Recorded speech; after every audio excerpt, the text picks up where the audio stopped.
നമ്മുടെ വർക്ക് എന്തായാലും കംപ്ലീറ്റ് ആയിട്ടുണ്ട്, സാധനം ഓൺ ആയിട്ടുണ്ട്.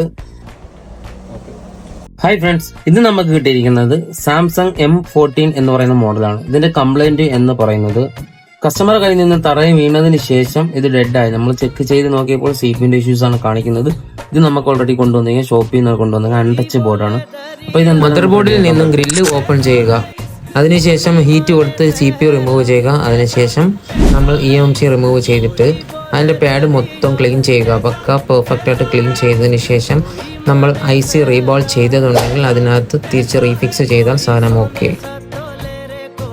അപ്പോൾ എന്തായാലും ഫൈനലി നമ്മുടെ വർക്ക് എന്തായാലും കംപ്ലീറ്റ് ആയിട്ടുണ്ട്, സാധനം ഓൺ ആയിട്ടുണ്ട്. അപ്പോൾ ഇതുപോലെ എന്തെങ്കിലും വർക്ക് ഉണ്ടെങ്കിൽ തീർച്ചയായും നമ്മളുമായിട്ട് കോൺടാക്ട് ചെയ്യുക. നമ്മൾ നമ്പർ ഇവിടെ പിൻ ചെയ്ത് വെച്ചേക്കാം. ഇതിന്റെ CPU EMC ഓൾറെഡി നമ്മൾ ഇളക്കി റീബോൾ ചെയ്തിട്ടുണ്ട്. EMCയുടെ പ്രിന്റ് മുഴുവൻ പ്രിന്റ് എല്ലാം ഇട്ടിട്ടുണ്ട്. നമുക്ക് ഇതിനകത്ത് ആ പഴയ ഗ്രില്ലൂടി എടുത്ത് വെക്കാം. അപ്പം പെർഫെക്റ്റ് ഓക്കെ ആകും. അപ്പോൾ ഇതുപോലെ എന്തെങ്കിലും വർക്ക് ഉണ്ടെങ്കിൽ നമുക്ക് പിന്നെ കാണാം.